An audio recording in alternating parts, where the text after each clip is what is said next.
एक मकान, 2 कमरे और 2 मोबाइल। और वो दोनों मोबाइल जो हैं दोनों बच्चों के हाथ में, छोटे-छोटे बच्चों के हाथ में हैं, जो जेन ज़ी एज ग्रुप में हैं। जेन ज़ी एज ग्रुप मतलब 1997 से 2014 के बीच जिनकी पैदाइश है। और वो ये वही उम्र है जब बच्चे आपस में खेलते हैं, सगे भाई-बहन आपस में खेलते हैं, लड़ते-झगड़ते हैं, किताबें पढ़ते हैं। लेकिन इनके बीच जो है आज के जो मेट्रो शहरों का जो नेचर होता जा रहा है, इनके बीच संवाद का ज़रिया व्हाट्सएप मैसेजेस हो गया है, व्हाट्सएप स्टेटस हो गया है या कोई दूसरा डिजिटल मीडियम हो गया है। सीधे-सीधे बातचीत नहीं होती है। नमस्कार, मैं संतोष कुमार। आज मैं ये बात इसलिए कह रहा हूँ कि आज जो है वर्ल्ड सिबलिंग डे है और ये दिन जो है भाई-बहन के बीच प्यार को दर्शाने के लिए मनाया जाता है। और हमारे साथ जो 2 हमारे सहयोगी हैं और बताते हुए ये भी बड़ा दिलचस्प है कि ये दोनों भी जेन ज़ी एज ग्रुप से आते हैं, जो इस स्टोरी पे काम कर रहे थे आज। एक है सोनम सोनम और दूसरा जो है सिमरन। दोनों के पास जो है 2 केस स्टडी हैं, जो ये ज़ाहिर करती हैं कि बच्चों के बीच गैप एक छत के नीचे रहते हुए कितना ज़्यादा हो गया है। शुरुआत हम सोनम से करेंगे। सोनम, क्या एक केस था जिसके बारे में तुम बता रही थी हमको? सर, एक केस था जिसमें हमारे पूर्वी दिल्ली के इहवास हॉस्पिटल में एक माता पिता अपने बच्चे को लेके पहुंचे और उनकी समस्या इतनी गंभीर थी कि उनके 2 बच्चे, एक 14 साल का बच्चा और एक 12 साल की बच्ची, दोनों फोन स्क्रीन के इतने लती थे कि आपस में बातचीत करना तो दूर, अगर आपस में एक दूसरे से बात हो जाए तो दोनों चिड़चिड़े रहते थे। अरे दोनों बात भी नहीं करते बात थे, भी नहीं बात भी करते नहीं थे करते थे। और और ये लगातार ऑब्जर्व कर रहे थे हाँ, पेरेंट उनके। पेरेंट्स इनका ऑब्जर्व करके इतने दुखी थे कि मतलब हमारे 2 बच्चे हैं और हमसे आपस में बात नहीं करते। पेरेंट्स से तो ना दूर। ना पेरेंट्स से बात करते थे, हाँ, ना ये आपस में ही बात करते आपस थे। में भी बात अगर करना होता था स्कूल के रिगार्डिंग या किसी भी चीज से संबंधित, तो ये मैसेज के थ्रू करते थे। इवन इतना कि जन्मदिन की शुभकामनाएं भी एक दूसरे को स्टेटस के थ्रू दे रहे हैं, जबकि एक ही रूम में रह रहे हैं। तो इसको देखते हुए माता पिता काउंसलिंग के लिए दोनों बच्चों को लेके पहुंचे और पिछले 4 महीने से दोनों की काउंसलिंग इहवास में चल रही है और काउंसलिंग के दौरान कुछ उनमें बदलाव भी देखा गया है।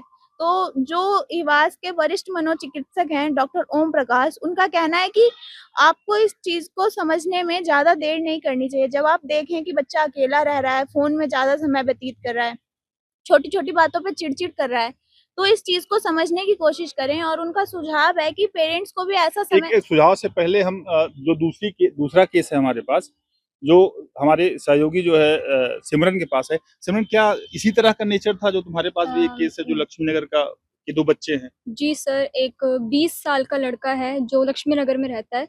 वो लड़का फ़ोन में इतना ज़्यादा बिज़ी रहता था कि वो अपने मम्मी-पापा से बात तक नहीं करता था। यहाँ तक कि मतलब नेचर सेम है, हाँ, जो नेचर सोनम सेम बता है। रही हैं, हाँ, वही जो सेम तुम्हारे है। पास भी केस है, उसी तरह की दिक्कत जो है उन बच्चों के साथ जी भी सर, थी। लेकिन जैसे कि आज सिबलिंग डे है तो उसके रिगार्डिंग भी ये थोड़ी-सी जो केस है उससे रिलेटेड है। उसकी बहन भी कुछ हम उम्र भी है, लेकिन वो अपनी बहन से भी बात नहीं करता था। देखा ये जाता है कि अगर माँ-बाप से बच्चा बात नहीं कर रहा है तो अपने भाई-बहनों से तो शेयर करता ही करता है, लेकिन वो अपनी बहन के साथ भी उतना ही चिड़चिड़ा व्यवहार रखता था। कुछ बातचीत करने पे रिस्पॉन्स नहीं करना, नहीं। मोबाइल में खोया गुम रहना, जी। मोबाइल के थ्रू ही बातचीत करना, जो हाँ। थोड़ी बहुत बातचीत होती थी। हाँ। और फिर फाइनली उसको डॉक्टर के पास ये भी ले उसको गए डॉक्टर के पास, कंसल्टेंसी के लिए। हाँ, अभी भी उसका जो है इलाज चल रहा है। इलाज चल रहा है। जी। और जो जो बता भी रही थी अभी कि जो हुँ। इलाज के दौरान जो है रिस्पॉन्स इनका ठीक हुआ है। हुँ, हुँ। ये जो बातचीत का एंगेजमेंट है, हुँ। वो जो है कुछ सुधार हुआ है। तो ये मतलब डॉक्टर से जो बातचीत होती है वो बताते हैं कि ये सामान्य सा नेचर हो गया है। आज के बच्चों में जब इनको आपस में मिलना-जुलना, घुलना-मिलना चाहिए, तो इनमें मिलने-जुलने या घुलने-मिलने की जगह की जो समस्या है वो डिजिटल स्पेस ने कवर कर लिया है। और चूँकि हमारे साथ दोनों जो हमारे सहयोगी हैं, वो इसी एज ग्रुप से आते हैं, तो इनसे हम ये समझने की कोशिश करेंगे इस केस स्टडी के थ्रू कि इनके बीच की समस्या क्या है। ये लोग कैसे अपने दोस्तों से मिलते हैं तो एंगेजमेंट का लेवल क्या होता है, ये जब बातचीत करते हैं तो उनके बातचीत का कंटेंट क्या होता है। सोनम, क्या जब दोस्तों से मिलती हो तो मोबाइल में ही रहती हो या बातचीत आपस में होती है? सर, जब लंबे अंतराल पे दोस्तों के साथ मिलना होता है तो बातचीत तो होती है, लेकिन फोन से इतने जुड़ चुके हैं कि जब बात होती है तो कंटेंट वही आता है उभर के कि जो रील ट्रेंड में थी क्या तूने देखी, जो वेब सीरीज अभी ट्रेंड में थी क्या तूने वो देखी, अगर तूने देखी तो मुझे शेयर कर दे लिंक, मैं भी देखूंगी। तो बातचीत इसी तरह की तो होती है। किताब-उताब पे बात नहीं होती है कि क्या किताब पढ़ाई हुई, क्या नहीं पढ़ाई हुई, इस सब की बात बहुत कम ही होती है। बहुत कम होती है पर बहुत कम होती है। सिमरन, तुम्हारा क्या अनुभव है? जी सर, मेरा भी कुछ ऐसा ही है। जैसे दोस्त वगैरह मिल रहे, इकट्ठा हो रहे हैं, तो वो ज़्यादातर उन्हीं जगहों पर मिलना पसंद करते हैं जो सोशल मीडिया पे ट्रेंड होता है। वो देख कर आते हैं, चुन कर आते हैं कि अच्छा इस जगह पर जाएँगे, इस कैफ़े में जाएँगे, और सोशल मीडिया की चीज़ों को अपनी ज़िंदगी में लाने की बहुत कोशिश करते हैं। और क्योंकि वो फैमिली से इतना इन्वॉल्व नहीं होते, तो घर-बार की बात तो करेंगे नहीं।